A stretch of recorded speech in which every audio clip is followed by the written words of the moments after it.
이 돈 받아. 그냥 받으라니까. 시어머니가 채소 가게 주인의 손에 10,000원짜리 3장을 억지로 쥐어주고 있었습니다. 당근 한 봉지 값이 2,000원인데 30,000원을 내민 것이었습니다. 저는 시장 골목 저편에서 그 광경을 지켜봤습니다. 손이 떨렸습니다. 어머니, 이러시면 안 돼요. 가게 주인이 난처한 얼굴로 손사래를 쳤지만 어머니는 이미 다음 가게로 향하고 있었습니다.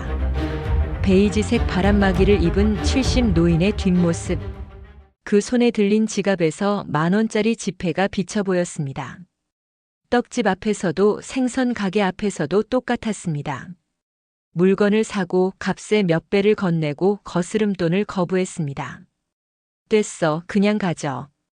단호한 목소리. 1시간 동안 8군데를 돌았습니다. 제가 계산해 보니 10만 원이 넘었습니다.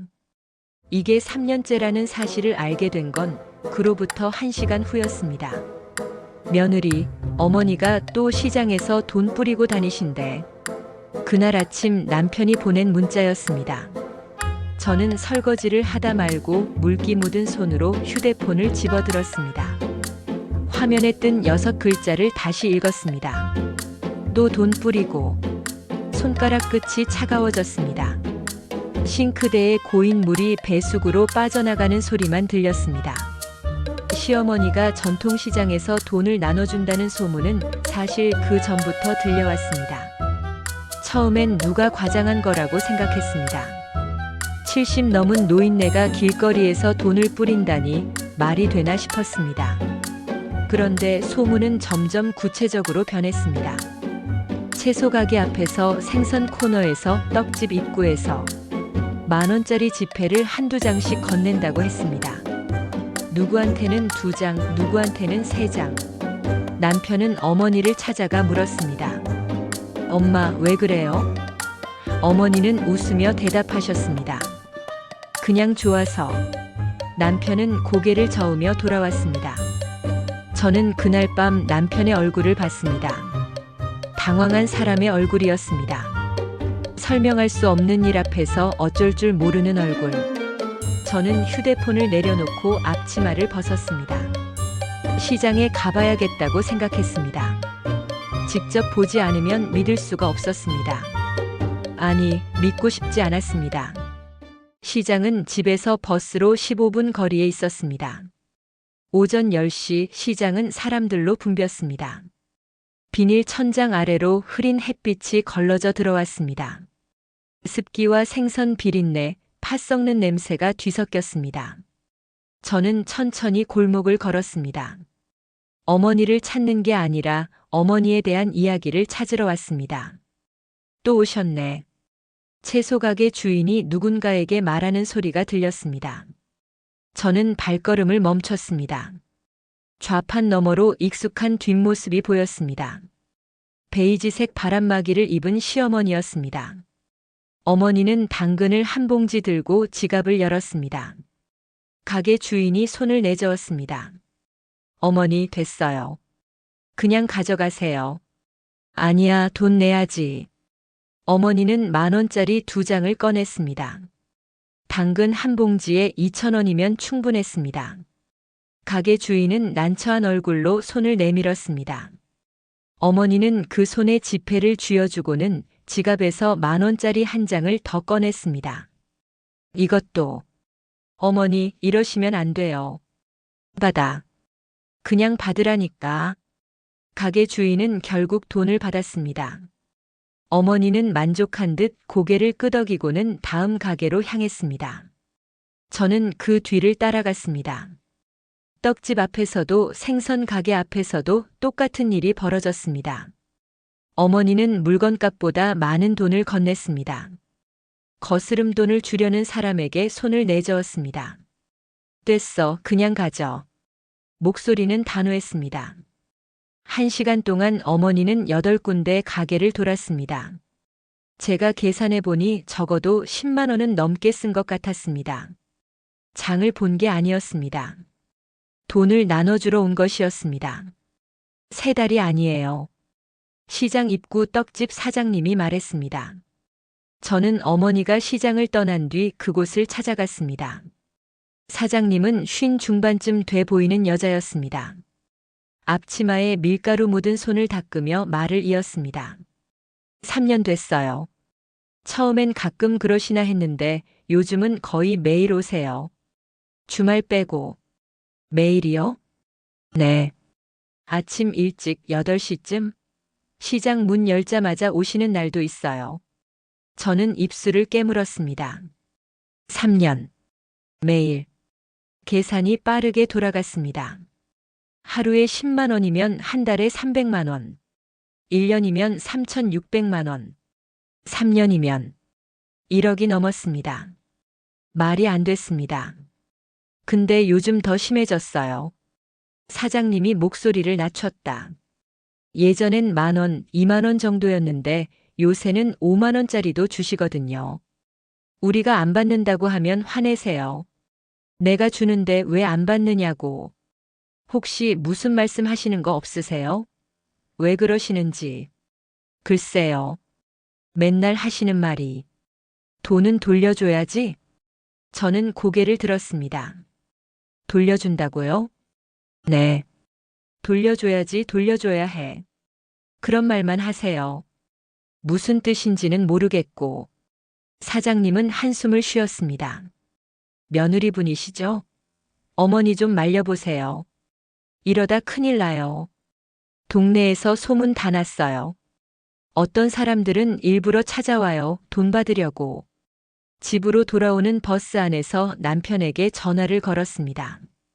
회사에 있던 남편은 한숨부터 내쉬었습니다. 알아. 나도 들었어. 3년이래요, 3년. 왜 진작 말 안 했어요? 나도 몰랐어. 엄마가 가끔 그런다는 얘기만 들었지 이렇게 심한 줄은. 심한 정도가 아니에요. 매일이래요, 매일. 하루도 안 빠지고. 전화 너머로 남편의 한숨이 더 깊어졌다. 퇴근하고 엄마 집에 갈게. 당신도 같이 가자. 지금 가요. 지금. 일단 진정해. 엄마가 뭔가 이유가 있을 거야. 무슨 이유로 3년 동안 돈을 뿌리고 다녀요? 남편은 대답하지 못했습니다. 그날 저녁 7시 우리는 시어머니 집 앞에 섰습니다. 30년 된 빌라 2층이었습니다. 초인종을 누르자 어머니가 문을 열었습니다. 평소와 다를 게 없는 얼굴이었습니다. 웃으면서 우리를 맞았습니다. 왜? 밥은 먹었어? 엄마, 우리 얘기 좀 해야 돼요. 남편이 말했습니다.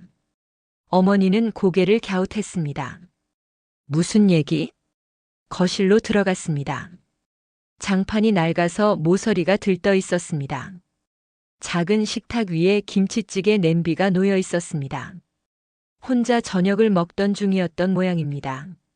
저는 식탁 한쪽에 놓인 지갑을 봤습니다. 검은색 가죽 지갑이 반쯤 열려 있었고 안에 10,000원짜리 지폐 여러 장이 보였습니다. 남편이 의자를 당겨 앉으며 물었습니다. 엄마 시장에서 돈 나눠주고 다니시죠? 어머니는 숟가락을 내려놓았습니다. 표정이 조금 굳었습니다. 그게 누가 그래? 동네 사람들 다 알아요. 3년 동안 그러셨다고 하던데. 어머니는 잠시 말이 없었습니다. 그러고는 짧게 말했습니다. 그래. 애써. 왜요? 왜긴 왜야. 돌려줘야지. 뭘 돌려줘요? 어머니는 대답하지 않았습니다. 시선을 창밖으로 돌렸습니다. 저는 어머니의 옆 얼굴을 봤습니다. 주름 깊은 얼굴. 그 얼굴에서 아무것도 읽을 수 없었습니다. 남편이 목소리를 높였습니다. 엄마, 돈이 얼마나 나갔는지 알아요? 하루에 10만 원씩 3년이면 1억이 넘어요. 1억. 내 돈인데 내가 쓰는데 뭐가 어때서? 그게 문제가 아니잖아요. 왜 그러시냐고요? 어머니는 입술을 꾹 다물었습니다. 남편이 한숨을 쉬며 저를 봤습니다. 제가 말할 차례라는 뜻이었습니다. 저는 목소리를 최대한 부드럽게 만들어 물었습니다. 어머니, 무슨 일 있으세요? 우리한테 말씀해 주시면 안 돼요? 어머니는 여전히 창밖을 보고 있었습니다. 한참 후에야 입을 열었습니다. 그 사람들이 우릴 도와줬어. 누가요? 시장 사람들. 옛날에.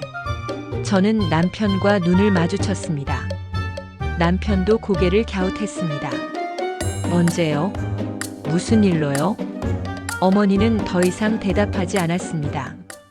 다시 숟가락을 들어 국을 떠먹었습니다. 대화는 거기서 끝났습니다. 집으로 돌아오는 차 안에서 남편이 말했습니다. 엄마 뭔가 이상해. 이상한 정도가 아니에요. 저게 정상이에요? 시장 사람들이 우릴 도와줬다는 게 무슨 소리지? 나는 그런 기억 없는데. 저도 기억이 없었습니다. 남편과 결혼한 지 10년, 시어머니를 알게 된 지도 10년이었습니다. 그 10년 동안 시어머니가 시장 사람들에게 특별히 신세를 진 일은 없었습니다. 적어도 제가 아는 한에서는. 혹시 시아버님 돌아가시기 전에 무슨 일 있었을까요? 남편은 고개를 저었습니다. 아버지는 15년 전에 돌아가셨어. 그때도 시장하고는 별 관계 없었고. 그럼 왜? 남편은 대답하지 못했습니다. 차창 밖으로 어둠이 흘러갔습니다. 그날 밤 잠이 오지 않았습니다. 저는 침대에 누워 천장을 봤습니다. 시어머니의 얼굴이 떠올랐습니다. 돌려줘야지. 그 말이 귓가에 맴돌았습니다. 무엇을 돌려준다는 걸까? 왜 3년 동안 매일같이? 옆에서 남편이 뒤척였습니다. 잠 안 와? 네. 나도.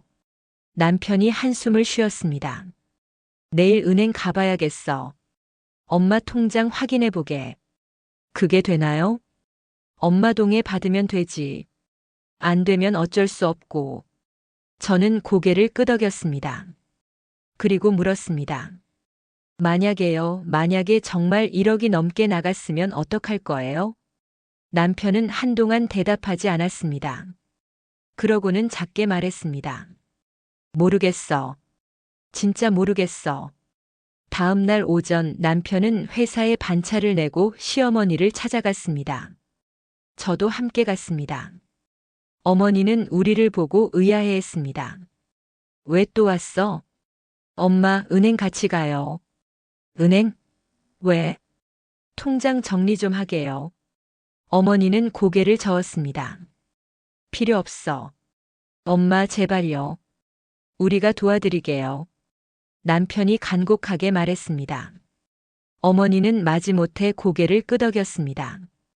은행까지는 걸어서 10분 거리였습니다. 어머니는 천천히 걸었습니다. 저는 그 옆에서 어머니의 걸음을 맞췄습니다. 등이 많이 굽었다는 걸 그제야 알았습니다. 은행 창구에 앉았습니다. 직원이 통장을 확인했습니다. 남편이 물었습니다. 최근 3년간 출금 내역 확인할 수 있나요? 직원은 키보드를 두드렸습니다. 잠시 후 표정이 굳었습니다. 고객님, 이거 확인하셨어요? 뭐가요? 직원은 화면을 돌려 보여줬습니다. 저는 숫자를 봤습니다. 믿을 수 없었습니다. 출금 내역이 끝없이 이어졌습니다. 10만원, 20만원, 15만원. 매일같이. 주말만 빼고. 남편이 떨리는 목소리로 물었습니다. 총액이 얼마예요? 직원은 계산기를 두드렸습니다. 3년간 6억 9천만 원 정도 되시네요. 저는 귀를 의심했습니다. 6억 9천만 원. 남편이 입을 벌린 채 굳어 있었습니다. 어머니만 태연했습니다. 아무렇지 않은 얼굴로 앉아 계셨습니다. 엄마. 남편이 간신히 말했습니다. 이게 다 뭐예요? 내가 쓴 돈이지. 어디에 이렇게 썼어요? 시장에. 왜요? 대체 왜요? 어머니는 다시 그 말만 반복했습니다. 돌려줘야 하니까. 은행을 나왔습니다. 세 사람 모두 말이 없었습니다. 6억 9천만 원. 그 숫자가 머릿속을 떠나지 않았습니다. 시아버지가 남긴 유산이 8억 정도였다고 들었습니다. 그중 7억이 거의 사라진 것이었습니다. 남편이 어머니를 집까지 바래다 드렸습니다. 저는 현관 앞에서 기다렸습니다. 안에서 남편의 목소리가 들렸습니다. 엄마, 이러면 안 돼요. 이제 그만하세요. 싫어. 왜요? 이유를 말씀해 주세요.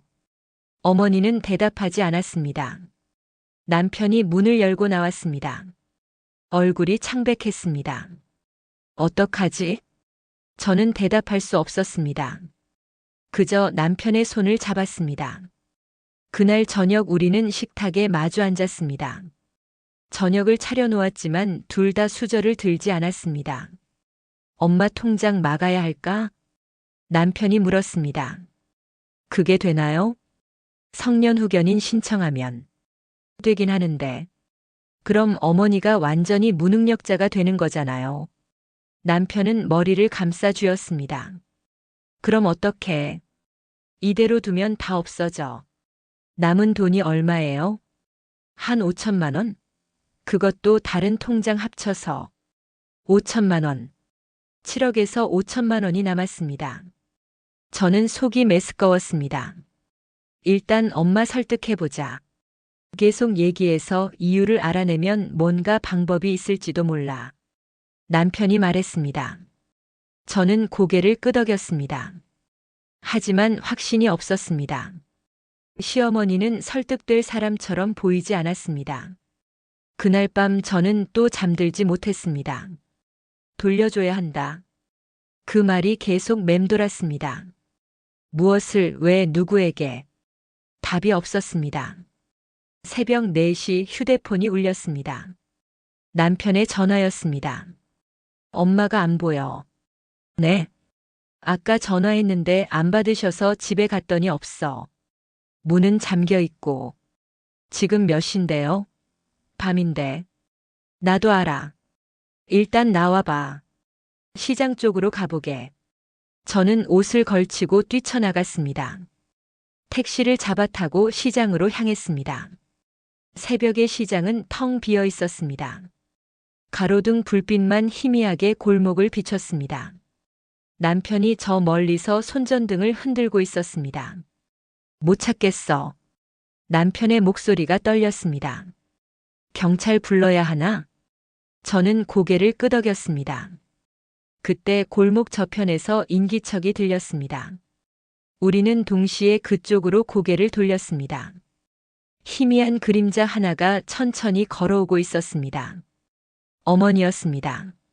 엄마. 남편이 달려갔습니다. 저도 뒤따랐습니다. 어머니는 우리를 보더니 멈춰 섰습니다. 손에 비닐봉지를 들고 계셨습니다. 왜 여기 계세요? 새벽인데. 남편이 다급하게 물었습니다. 어머니는 고개를 갸웃했습니다. 시장 오는 길이야. 지금 4시예요. 시장도 안 열었어요. 곧 열지. 어머니의 대답은 태연했습니다. 마치 새벽 4시에 텅 빈 시장 골목을 헤매는 게 당연한 일인 것처럼. 저는 어머니의 얼굴을 자세히 봤습니다. 눈가에 그늘이 깊게 드리워져 있었습니다. 입술은 바짝 말라 있었습니다. 집에 가요, 어머니. 제가 어머니의 팔을 잡았습니다. 어머니는 잠시 저항하는 듯 했지만 이내 고개를 끄덕였습니다. 우리는 어머니를 부축해 집으로 데려왔습니다. 택시 안에서 어머니는 창밖만 바라봤습니다. 그 눈에 무엇이 보이는지 알 수 없었습니다. 어머니를 집에 모시고 침대에 눕혔습니다. 곧 잠이 드셨습니다.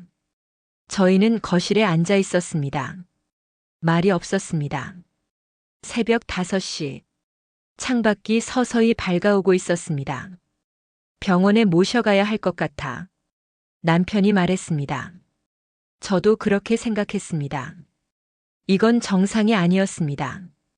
다음 날 다시 어머니의 집에 찾아갔습니다. 좁은 거실에 3사람이 앉았습니다. 남편이 먼저 입을 열었습니다. 엄마, 왜 그러세요? 뭐가? 시장에서 돈을 나눠주는 거요. 3년이나. 어머니는 시선을 피했습니다. 창밖을 보거나 벽을 보거나 바닥을 봤습니다. 저희를 보지 않았습니다. 말했잖아.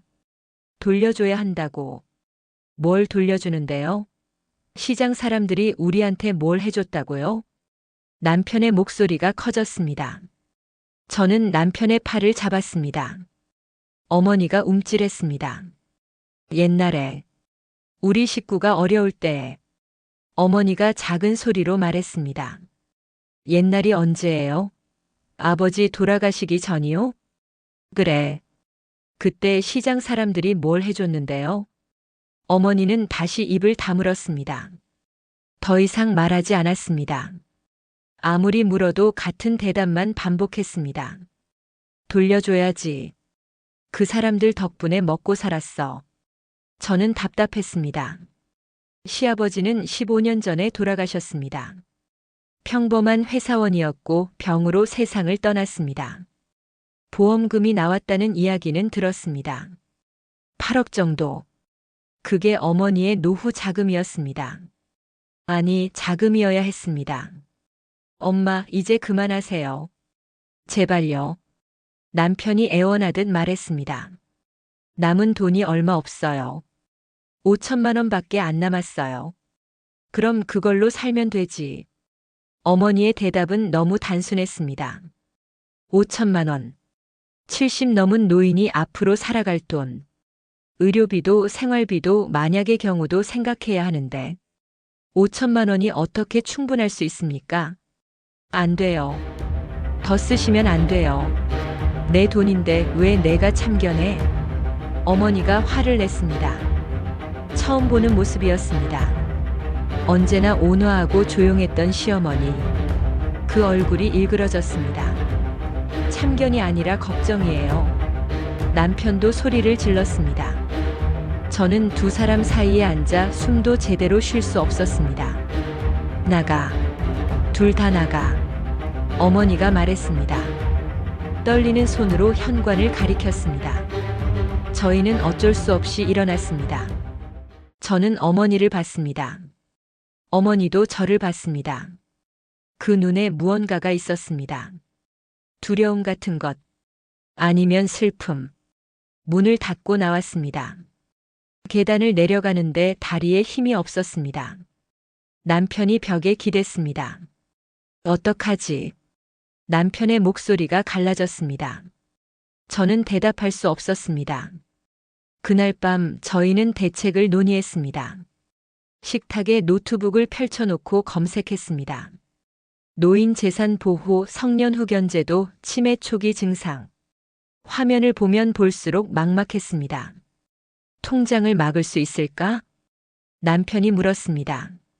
성년 후견인 신청을 하면 가능하대요. 근데 법원 판결이 필요하고 어머니가 스스로 금전 관리를 못한다는 게 증명돼야 해요. 엄마가 동의할 리 없잖아. 맞는 말이었습니다. 어머니는 자신이 문제 없다고 생각했습니다. 돈을 쓰는데 이유가 있다고 믿었습니다. 그게 옳은 일이라고. 다른 방법은 없어? 은행에 부탁해서 출금 한도를 낮추거나. 근데 그것도 어머니 동의 없이는 어려울 거예요. 남편은 머리를 감싸 쥐었습니다. 저는 주방으로 가서 물을 한 잔 마셨습니다. 찬물이 목을 타고 내려갔지만 답답함은 가시지 않았습니다. 내일 다시 가보자. 남편이 말했습니다. 설득해야지. 계속 얘기하면 언젠가는. 말끝을 흐렸습니다. 우리 둘 다 알고 있었습니다. 설득이 안 될 거라는 걸. 다음 날 아침 저희는 다시 어머니의 집을 찾았습니다. 초인종을 눌렀습니다. 한참을 기다려도 대답이 없었습니다. 어머니. 남편이 문을 두드렸습니다. 여전히 조용했습니다. 열쇠 있어? 응. 남편은 예비 열쇠로 문을 열었습니다. 집은 비어 있었습니다. 거실 식탁 위에 지갑이 놓여 있었습니다. 열어보니 10,000원짜리가 몇 장 없었습니다. 어머니는 대부분의 돈을 이미 가지고 나간 것이었습니다. 시장이다. 남편이 말했습니다. 저희는 다시 뛰어나갔습니다. 시장은 오전 10시에 활기로 가득했습니다. 저희는 골목을 헤매며 어머니를 찾았습니다. 채소 가게, 생선 가게, 과일 가게. 한 바퀴를 돌았을 때 떡집 앞에서 어머니를 발견했습니다. 어머니. 제가 달려갔습니다. 어머니는 떡을 한 봉지 들고 계셨습니다. 사장님에게 5만 원짜리를 건네고 있었습니다. 어머니 안 돼요. 저는 어머니의 손을 잡았습니다. 5만 원짜리를 가로챘습니다. 사장님은 난처한 표정으로 우리를 봤습니다. 며느리 뭐 하는 거야? 어머니가 화를 냈습니다. 어머니가 뭐 하시는 거예요? 이러시면 안 돼요. 내 돈인데. 어머니 돈 맞아요. 근데 어머니가 나중에 쓰셔야 할 돈이에요. 병원비도 필요하고 생활비도 필요하고. 됐어. 나한테 필요한 건 내가 안다. 어머니는 제 손을 뿌리치고 돌아서려 했습니다. 남편이 막아섰습니다. 엄마 집에 가요. 싫어. 제발요. 왜 자꾸 나를 막아? 내가 나쁜 짓이라도 하나? 어머니의 목소리가 떨렸습니다. 주변 사람들이 쳐다봤습니다. 저는 얼굴이 뜨거워졌습니다. 하지만 물러설 수 없었습니다. 나쁜 짓은 아니에요. 근데 어머니한테 안 좋은 일이에요. 내가 판단할 일이야. 어머니는 저희를 지나쳐 걸어갔습니다. 저희는 그 뒤를 따라갔습니다. 어머니가 다음 가게로 가려 할 때마다 막았습니다. 돈을 꺼내려 할 때마다 말렸습니다. 1시간이 그렇게 지났습니다. 시장 사람들은 수군거렸습니다. 저희는 구경거리가 됐습니다. 어머니는 결국 지쳐서 멈췄습니다. 그만 좀 해라. 어머니가 말했습니다. 처음으로 약한 모습을 보였습니다. 저는 가슴이 아팠습니다. 집에 가요. 어머니. 남편이 어머니의 팔을 부축했습니다. 어머니는 저항하지 않았습니다. 저희는 천천히 시장을 빠져나왔습니다. 집으로 돌아오는 길 어머니는 한마디도 하지 않았습니다. 저도 남편도 말이 없었습니다. 무거운 침묵만이 택시 안을 채웠습니다. 어머니를 집까지 모셨습니다. 현관에서 어머니가 말했습니다. 너희 이제 그만 와. 신경 쓰지 마. 어머니. 난 괜찮아. 내 인생이야. 내가 알아서 해. 문이 닫혔습니다. 저희는 문 앞에 한참을 서 있었습니다. 그날 저녁 남편의 휴대폰이 울렸습니다. 은행에서 온 문자였습니다. 어머니가 다른 지점에서 200만 원을 출금하셨다는 알림이었습니다. 남편은 통장에 출금 알림 서비스를 신청해둔 상태였습니다. 또 나갔어. 남편이 화면을 보여줬습니다. 저는 한숨이 나왔습니다. 어떻게? 우리가 막아도 소용없잖아. 엄마가 다른 통장을 쓰시나 봐. 지점도 바꾸시고. 어머니는 저희를 피해 돈을 쓰고 있었습니다. 저희가 모르는 시간에 모르는 장소에서 계획적으로 미행해야 하나? 남편이 중얼거렸습니다. 저는 고개를 저었습니다. 그럴 순 없어요. 어머니를 범죄자 취급하는 거잖아요. 그럼 어떻게? 저는 대답할 수 없었습니다.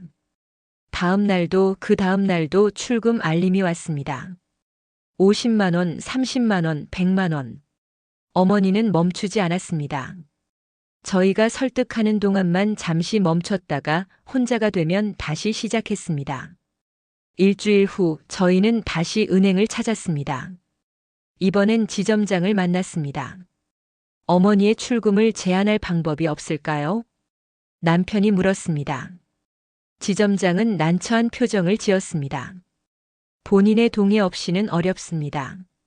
성년 후견 제도를 이용하시면 가능하지만 그게 얼마나 걸리나요? 법원 절차가 필요해서 몇 달은 걸립니다.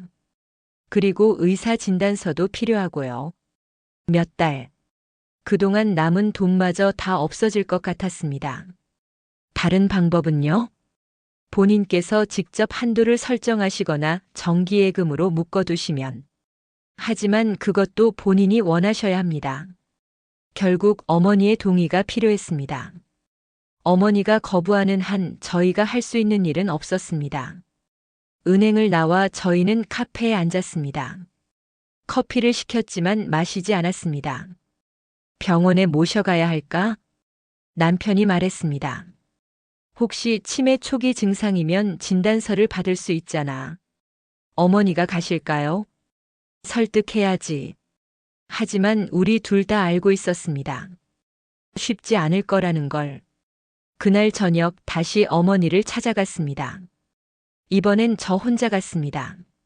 남편이 가면 어머니가 더 경계하실 것 같았습니다. 초인종을 눌렀습니다. 어머니가 문을 열었습니다. 저를 보더니 한숨을 쉬었습니다. 또 왔구나. 어머니 저녁 드셨어요? 먹었어. 같이 드실래요? 제가 뭐 좀 해드릴게요. 어머니는 잠시 망설이다가 문을 열어줬습니다. 저는 부엌으로 가서 냉장고를 열었습니다. 김치찌개 재료가 있었습니다. 저는 찌개를 끓이기 시작했습니다. 어머니는 거실 소파에 앉아 계셨습니다. 저는 찌개를 저으며 말을 꺼냈습니다. 어머니, 병원 한번 가실래요? 왜? 아픈 데 없어. 그냥 검진 삼아서요. 요즘 정부에서 노인 건강검진 지원해 준대요. 거짓말이었습니다. 하지만 어머니를 병원에 모시고 가려면 이렇게라도 해야 했습니다. 필요 없어. 난 괜찮아. 그래도 한번 가보세요. 제가 같이 갈게요. 됐다니까. 어머니의 목소리가 단호했습니다. 저는 더 이상 말하지 못했습니다. 찌개가 끓었습니다. 상을 차려 어머니와 마주 앉았습니다. 어머니는 몇 숟가락 드시고는 숟가락을 내려놓았습니다. 며느리. 네, 어머니. 너희가 왜 그러는지 알아. 돈 걱정하는 거지. 저는 고개를 끄덕였습니다. 맞아요. 걱정돼요. 하지만 난 해야 할 일을 하는 거야. 반드시 해야 하는 일. 무슨 일인데요? 말씀해 주시면 안 돼요? 어머니는 고개를 저었습니다. 말해도 모를 거야. 너희는 알고 싶어요. 어머니. 어머니는 한참을 말이 없었습니다. 그러다가 작게 말했습니다. 옛날에 내가 죽을 뻔했어. 저는 숨을 죽였습니다. 언제요? 내 시아버지가 아프기 전. 30년도 더 됐지. 나도 아팠어. 수술해야 했는데 돈이 없었어. 그때 시장 사람들이 10원, 100원씩 모아줬어. 몇 달 동안. 덕분에 수술 받았어. 어머니의 눈에 눈물이 맺혔습니다. 그 사람들이 없었으면 난 죽었어. 그래서 갚아야 해. 받은 만큼. 저는 가슴이 먹먹했습니다. 어머니의 마음은 이해했습니다. 하지만 30년 전 일을 6억으로 갚아야 한다는 게 맞는 걸까요? 어머니, 그 사람들도 다 바뀌었을 거예요. 30년이면. 바뀌었어도 시장은 똑같아. 거기서 장사하는 사람들에게 주면 돼. 하지만 이건 너무 많아요. 저거. 내 목숨값인데. 저는 더 이상 말할 수 없었습니다. 어머니에게 그 돈은 빚이었습니다. 갚아야 할 빚. 아무리 말해도 소용없었습니다. 집으로 돌아와 남편에게 말했습니다. 남편은 듣고 나서 한참을 생각했습니다. 그렇다 해도 7억은 너무 많아. 당시에 받았던 게 100만 원이었다 해도. 어머니는 그게 적다고 생각하세요. 이성적으로 생각하시는 게 아니잖아. 맞는 말이었습니다. 어머니는 감정으로 움직이고 있었습니다. 이성으로는 막을 수 없었습니다. 어떡하지? 저희는 또 막막함에 빠졌습니다. 그날 밤 늦게 휴대폰이 울렸습니다. 모르는 번호였습니다. 받았습니다. 여보세요? 혹시 김순자 어머님 가족분이세요? 낯선 여자의 목소리였습니다. 네, 그런데요. 저 동대문 시장에서 떡집 하는 사람인데요. 어머님이 아까 여기서 쓰러지셨어요. 저는 전화기를 떨어뜨릴 뻔했습니다. 지금 어디 계세요? 병원이요. 한양대병원 응급실이요. 저는 옷을 걸치고 뛰쳐나갔습니다. 남편을 깨워 함께 병원으로 달렸습니다. 택시 안에서 남편의 손을 꽉 잡았습니다. 손바닥에 땀이 흥건했습니다. 응급실에 도착했습니다. 어머니는 침대에 누워 계셨습니다. 눈을 감고 계셨습니다. 의사가 다가왔습니다. 보호자시죠? 네. 일단 큰 문제는 없으세요. 탈진이신 것 같아요. 혈압이 많이 떨어지셨고요. 의식은요? 깨어나실 거예요. 좀 쉬셔야 할 것 같습니다. 저는 안도의 한숨을 쉬었습니다. 남편도 고개를 떨구었습니다. 1시간쯤 지나 어머니가 눈을 뜨셨습니다. 저희를 보시더니 미안하다는 표정을 지으셨습니다. 괜찮으세요? 응. 미안하다. 무슨 말씀을? 많이 놀랐어요. 어머니는 천천히 상체를 일으키려 했습니다. 저는 부축했습니다. 어머니, 이제 좀 쉬세요. 제발요. 어머니는 고개를 끄덕였습니다. 처음으로 제 말에 동의하신 것처럼 보였습니다. 하지만 그건 착각이었습니다. 이틀 후 어머니는 다시 시장에 나타났습니다. 출금 알림이 또 왔습니다. 50만 원. 저희의 싸움은 끝나지 않았습니다. 어머니가 사라진 건 그로부터 일주일 후였습니다. 그날 아침 저는 평소처럼 어머니께 전화를 걸었습니다. 하루에 2번 아침과 저녁. 어머니가 무사한지 확인하는 게 제 일과가 됐습니다. 하지만 그날은 전화를 받지 않으셨습니다. 1번, 2번, 3번. 벨소리만 계속 울렸습니다. 불길한 예감이 들었습니다. 저는 남편에게 전화를 걸었습니다. 어머니가 전화를 안 받아요. 아직 주무시는 거 아니야? 9시밖에 안 됐는데. 어머니는 새벽 6시면 일어나세요. 뭔가 이상해요. 남편도 어머니께 전화를 걸었습니다. 역시 받지 않으셨습니다. 우리는 곧장 어머니 집으로 향했습니다. 현관문을 열었습니다. 집은 조용했습니다. 너무 조용했습니다. 어머니. 저는 목소리를 높였습니다. 대답이 없었습니다. 침실 문을 열었습니다. 침대는 정돈돼 있었습니다. 어머니는 계시지 않았습니다. 화장실도 없어. 남편이 말했습니다. 우리는 집안을 샅샅이 뒤졌습니다. 어머니는 어디에도 없었습니다. 식탁 위에 지갑이 놓여 있었습니다. 열어보니 텅 비어 있었습니다. 신발장을 확인했습니다. 어머니가 즐겨 신는 운동화가 없었습니다. 밖에 나가신 거야. 남편이 말했습니다. 언제부터? 모르겠어. 어젯밤부터일 수도 있고. 저는 가슴이 철렁했습니다. 어젯밤. 어제 저녁 7시에 통화했을 때는 집에 계셨습니다. 저녁 먹었어. 걱정 마. 그렇게 말씀하셨습니다. 그게 마지막이었습니다. 경찰에 신고해야 해요. 제가 말했습니다. 남편은 고개를 끄덕이고 휴대폰을 꺼냈습니다. 경찰이 도착했습니다. 2명의 젊은 경찰관이었습니다.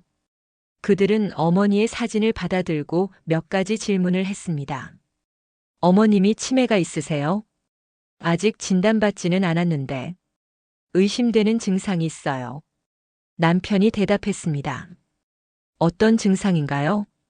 같은 말을 반복하시고 돈을 계속 나눠주세요. 시장에서. 경찰관이 고개를 끄덕였습니다. 주로 가시는 곳이 어디인가요? 동대문 시장이요. 알겠습니다. 일단 수색을 시작하겠습니다. CCTV도 확인해 보고요. 경찰이 떠난 후 저희도 거리로 나섰습니다. 시장으로 갔습니다. 떡집 사장님을 만났습니다. 오늘 어머니 못 보셨어요? 아침엔 안 오셨는데요. 보통 8시쯤 오시는데. 혹시 어제는요? 어제도 오셨어요. 오후 2시쯤? 어제 오후 2시. 저희가 모르는 시간에 어머니는 또 시장에 오셨던 것입니다. 어제 어떠셨어요? 평소랑 다른 점 없으셨어요? 사장님은 잠시 생각하더니 말했습니다. 좀 헛갈려 하시는 것 같았어요. 여기가 어디냐고 물으시고, 제 이름도 기억 못 하시고, 저는 남편을 봤습니다. 남편의 얼굴이 창백했습니다. 그래도 돈은 주시더라고요. 5만 원짜리 2장. 제가 안 받는다니까 화내시고, 우리는 계속 시장을 돌았습니다. 채소 가게, 생선 가게, 과일 가게, 모두에게 물었습니다. 하지만 오늘 아침 어머니를 본 사람은 아무도 없었습니다. 해가 저물었습니다. 저희는 파출소로 갔습니다. 경찰관이 말했습니다. CCTV를 확인했는데요. 어젯밤 11시쯤 집에서 나오시는 게 찍혔습니다. 11시요? 네. 시장 방향으로 걸어가셨어요. 경찰관이 화면을 보여줬습니다. 어머니였습니다. 베이지색 바람막이를 입고 천천히 걸어가는 모습. 밤 11시에 혼자서. 그 다음은요? 시장 입구까지는 확인됐는데 그 다음부터는 화면이 없습니다. 시장 안쪽은 CCTV가 많지 않아서요. 저는 화면을 뚫어지게 봤습니다. 어머니의 뒷모습, 어둠 속으로 사라지는 모습, 계속 찾고 있습니다. 주변 병원과 파출소에도 연락했고요. 곧 찾을 수 있을 겁니다. 경찰관의 말은 위로가 되지 않았습니다. 밤이 깊어졌습니다. 저희는 거리를 헤맸습니다. 시장 골목, 근처 공원, 버스 정류장. 어머니가 갈 만한 곳은 모두 뒤졌습니다. 하지만 어머니는 보이지 않았습니다. 새벽 2시 전화가 왔습니다. 경찰이었습니다. 찾았습니다. 한양대병원 응급실에 계십니다. 저희는 곧장 병원으로 달렸습니다. 응급실은 밝고 차가웠습니다. 소독약 냄새가 진동했습니다. 저는 그 냄새를 맡으며 어머니를 찾았습니다. 커튼 너머에 어머니가 계셨습니다. 침대에 누워 계셨습니다. 눈을 감고 계셨습니다. 옷은 젖어 있었고 머리는 흐트러져 있었습니다. 어머니, 제가 달려갔습니다. 어머니가 눈을 떴습니다. 저를 봤습니다. 하지만 알아보는 것 같지 않았습니다. 누구세요? 어머니가 물었습니다. 저는 숨이 막혔습니다. 저예요. 며느리예요. 며느리. 어머니가 고개를 갸웃했습니다. 그러고는 다시 눈을 감았습니다. 의사가 다가왔습니다. 30대 중반쯤 돼 보이는 남자 의사였습니다. 보호자시죠? 네. 저희가 아들 며느리입니다. 어머님이 시장 골목에서 쓰러져 계신 걸 새벽 순찰 중인 경찰이 발견했습니다. 저체온증이 있으시고요. 탈수 증상도 있습니다. 의식은요? 깨어나셨는데 혼란스러워 하십니다. 여기가 어디인지 날짜가 언제인지 잘 모르시는 것 같고요. 저는 어머니를 봤습니다. 창백한 얼굴, 마른 입술. 이게 일주일 전까지 멀쩡하게 시장을 다니시던 어머니 맞나 싶었습니다. 검사를 해봐야 할 것 같습니다. 의사가 말했습니다. 어떤 검사요? 치매 검사요. 증상을 보면 의심됩니다. 치매. 그 단어가 공기 중에 떠돌았습니다. 저는 그 단어를 듣고 싶지 않았습니다. 하지만 피할 수 없었습니다. 검사는 언제 할 수 있나요? 남편이 물었습니다. 내일 오전에 가능합니다. 일단 오늘은 입원하셔야 할 것 같고요. 어머니는 그날 병원에 입원했습니다.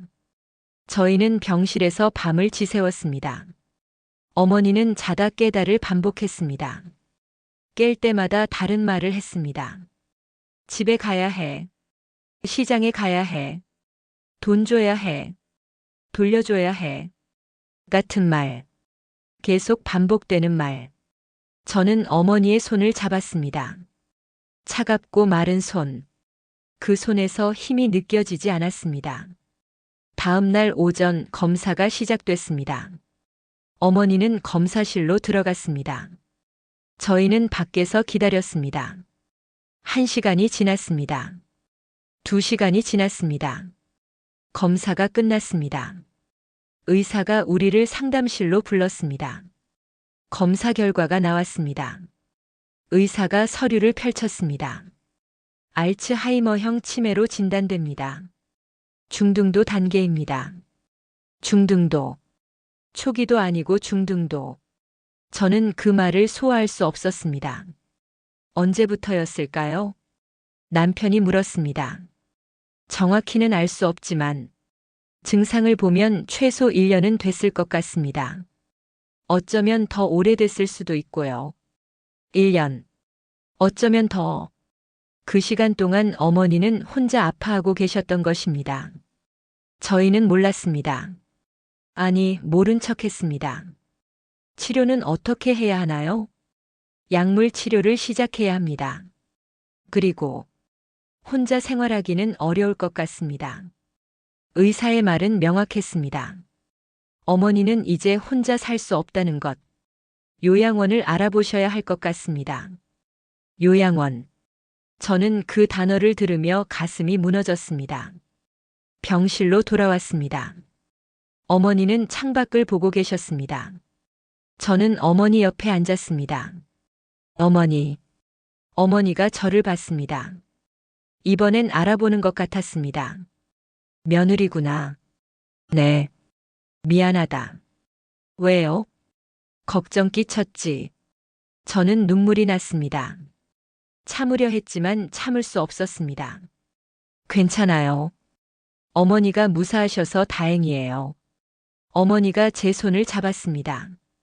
떨리는 손으로. 며느리야, 내가 부탁 하나만 해도 되겠니? 말씀하세요. 내 방에 서랍장 맨 밑에 상자가 있어. 그거 좀 가져다 줄래? 무슨 상자요? 그냥.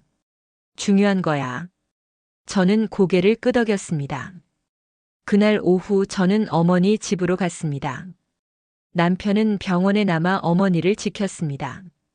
저는 혼자 어머니의 방에 들어갔습니다. 서랍장 맨 밑. 저는 서랍을 열었습니다. 낡은 나무 상자가 있었습니다. 먼지가 쌓여 있었습니다. 오랫동안 열지 않은 것 같았습니다. 상자를 열었습니다. 안에는 여러 가지가 들어 있었습니다. 오래된 사진들, 바랜 편지들, 그리고 서류 한 장. 보험금 지급 증서였습니다. 시아버지 이름으로 된 8억 원. 그 옆에 메모가 있었습니다. 어머니의 글씨였습니다. 삐뚤빼뚤한 글씨. 떨리는 손으로 쓴 것 같았습니다. 그 사람들 덕분에 우리 식구가 먹고 살았다. 남편이 남긴 돈은 동네에 돌려라. 시장 사람들에게 꼭 갚아라. 저는 그 메모를 읽고 또 읽었습니다. 무슨 뜻일까? 남편이 남긴 돈을 돌려라. 시장 사람들에게 갚아라. 상자를 더 뒤졌습니다. 사진이 나왔습니다. 흑백 사진. 젊은 어머니가 병원 침대에 누워있는 사진이었습니다. 옆에 남자가 서 있었습니다. 시아버지였습니다. 두 사람 다 웃고 있었습니다. 사진 뒷면에 글씨가 있었습니다. 1992년 5월. 수술 후. 시장 사람들이 모아준 300만 원 덕분에 살았다. 300만 원. 1992년에 300만 원. 그게 어머니의 목숨을 살린 돈이었습니다. 저는 이해했습니다. 어머니가 왜 돈을 나눠주고 계셨는지 33년 전 받은 은혜를 갚고 있었던 것입니다. 하지만 어머니의 기억은 흐려져 있었습니다. 시아버지가 남긴 보험금을 시장 사람들이 준 돈으로 착각하고 계셨던 것입니다. 저는 상자를 들고 병원으로 돌아갔습니다. 어머니께 메모를 보여드렸습니다. 어머니는 한참을 그것을 바라보셨습니다. 내가 썼네. 네.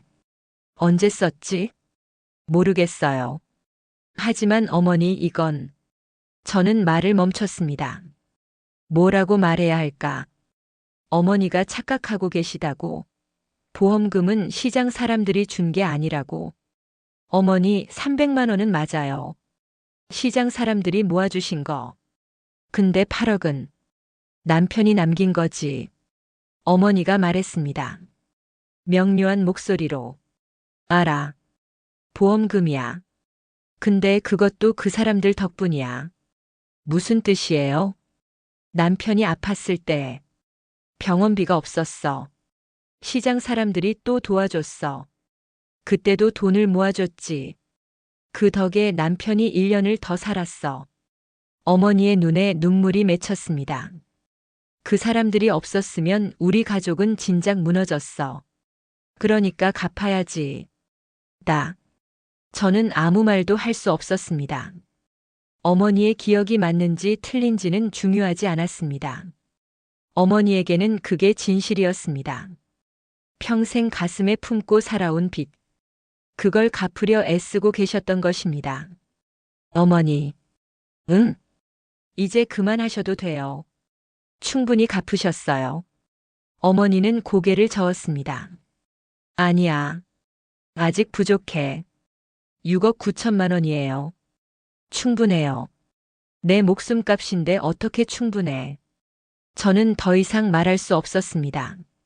그날 밤 남편과 상의했습니다. 어머니를 어떻게 해야 할지. 요양원을 알아봐야 할 것 같아. 남편이 말했습니다. 네. 저도 동의했습니다. 다른 방법이 없었습니다. 근데 남편이 말을 멈췄습니다. 뭐예요? 돈이 거의 없어. 요양원 비용을 어떻게 되지?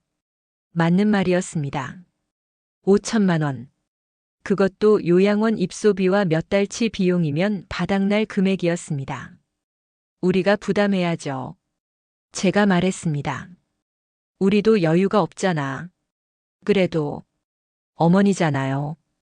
남편은 한숨을 쉬었습니다. 저도 한숨이 나왔습니다. 며칠 후 우리는 요양원 몇 곳을 둘러봤습니다. 시설 좋은 곳은 비쌌습니다. 한 달에 300만 원. 저렴한 곳은 시설이 낙후돼 있었습니다. 우리는 고민했습니다.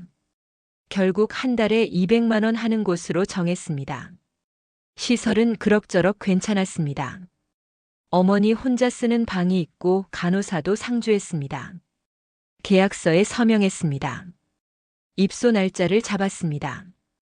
2주일 후 어머니께 말씀드렸습니다. 어머니는 가만히 들으셨습니다. 반대도 하지 않으셨습니다. 그냥 고개를 끄덕이셨습니다. 거기서 쉬세요. 어머니, 이제 편히 쉬셔도 돼요. 제가 말했습니다. 어머니는 창밖을 보셨습니다. 시장. 다시 못 가는 거지? 네. 그럼 다 못 갚았네. 어머니의 목소리가 작았습니다. 저는 가슴이 아팠습니다. 충분히 갚으셨어요. 아니야. 아직 멀었어. 어머니는 눈을 감았습니다. 눈가에 눈물이 흘렀습니다. 저는 어머니의 손을 잡았습니다. 더 이상 무슨 말을 해야 할지 몰랐습니다. 그냥 손을 잡고 있었습니다. 병원에서 퇴원하는 날 어머니는 잠시 맑아지셨습니다. 저를 또렷하게 알아보셨습니다. 며느리 고마워. 뭐가요? 날 챙겨줘서. 당연한 거예요. 어머니는 미소 지었습니다. 오랜만에 보는 미소였습니다. 착하구나. 우리 며느리. 저는 눈물이 났습니다. 참았습니다. 어머니 앞에서 울면 안 될 것 같았습니다. 집으로 돌아오는 차 안에서 남편이 말했습니다. 엄마 통장에 남은 돈. 어떡하지? 뭘요? 5천만 원. 요양원 입소비 내면 3천만 원 정도 남을 거야. 그건 어머니 드려야죠. 근데 엄마가 또 쓰시면 어떡해? 저는 잠시 말이 없었습니다. 그러고는 말했습니다. 그럼 우리가 관리하죠. 어머니 명의로 두되 우리가 쓸 수 있게. 남편이 저를 봤습니다. 그게 괜찮을까? 어머니 치매시잖아요. 우리가 관리해야죠. 남편은 고개를 끄덕였습니다. 그날 밤 저는 잠이 오지 않았습니다. 3천만 원. 그 돈이 머릿속을 떠나지 않았습니다. 어머니 돈. 하지만 어머니는 이제 쓸 수 없는 돈. 그럼 누구 돈일까? 제 옆에서 남편이 숨을 고르며 자고 있었습니다. 저는 천장을 봤습니다. 답이 없었습니다.